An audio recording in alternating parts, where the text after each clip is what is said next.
Now, with this channel being one where spirituality is the main theme, it paves the way for the question on whether this whole journey is just a way for me to cope with this existential burden. It's believed by most atheists that people often find solace in religious or spiritual beliefs later in life to cope with the uncertainty of their existence, ascribing their beliefs to an all-powerful deity and an interconnected universe to make sense of their indifference. So it's like, I'm either actually onto something with how I view the subconscious as a structured system, or I'm simply finding false meaning in the void. Just a delusional idiot trying to find meaning in a meaningless world, derived from its make-believe spiritual essence. And, by all means, why wouldn't this be the case? I've said before I've had some traumatic experiences that I still can't really comprehend. It's how I'm not really attached to my bad emotion, and how maybe I get existential issues from time to time. And maybe I see my dreams as an escape. How I can only cry in them and realize the severity of my past experiences. How it seems like whenever something traumatic happens to me, I detach even further. It's like, am I longing for a world built on fantasy, that my subconscious has fabricated this whole spiritual journey because my mind won't accept the bleak reality of my existence. And it's something I wonder all the time. It makes me think of the ending of this film called Plague Dogs, an animated film released in 1982 that follows two lost dogs navigating the world after escaping an animal testing facility. Despite the film being rated PG, it is not intended for children. Though the depressing aspects of the film are worth talking about in a separate video, I want to talk about the opening to Plague Dogs in respects to its ending. It opens with a black dog swimming in a container. The scientists are testing how long the dog will swim for before giving up to drown, noting that he will last longer when he has been rescued before, implying that when something has hopes of being rescued, it will fight on for much longer. And yeah, that's true.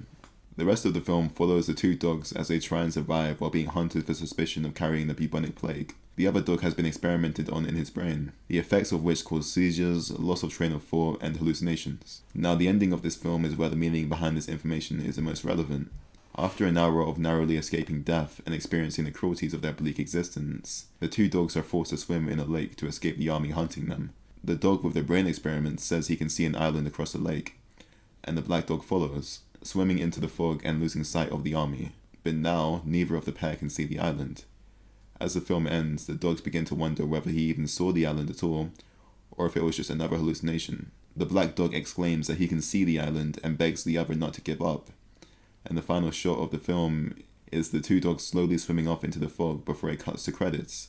A callback to the original shot of the film, with only the sound of water and a hopeless dog swimming in hopes to be rescued. A creature will keep battling if there's hope to be saved. Now, what terrified me the most about this ending was how I related to me and my spiritual journey. I wonder if I didn't have this idea of a world beyond the physical, would I even still be here? Would I keep swimming knowing that there is nothing else to this world? The truth is, I really don't know. With the way things are heading, there sure as hell isn't any shame in longing for a better world. This, whether I'm able to associate this better world with truth or not, is what ultimately restrains my consciousness to it. So yeah, by all means, this must be a coping mechanism of some sort, and watching all of this as an atheist must be very, very depressing. You're essentially watching a case study on this man who can't accept the world around him, but instead chooses to rely on this man in the sky or this alleged interconnected universe. It must be very interesting. But if you want my personal opinion, that isn't the case. It can't be, and it never has been.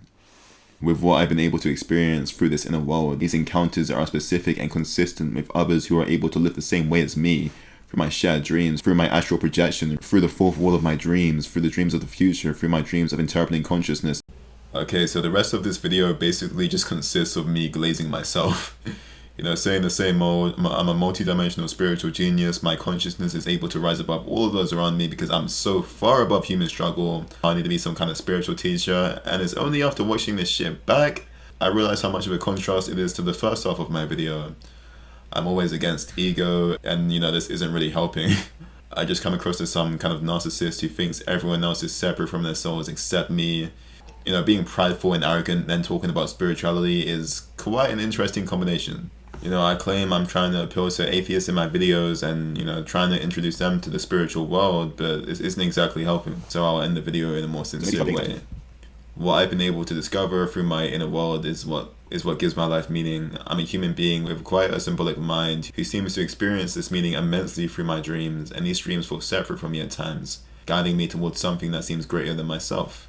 So regardless of whether the island was real or not, the swimming still mattered. Whether you think death is the end of our existence or merely a transformation, your existence is still worth fighting for. Bro, I have a 3,000 word essay that's due tomorrow, man. What the fuck?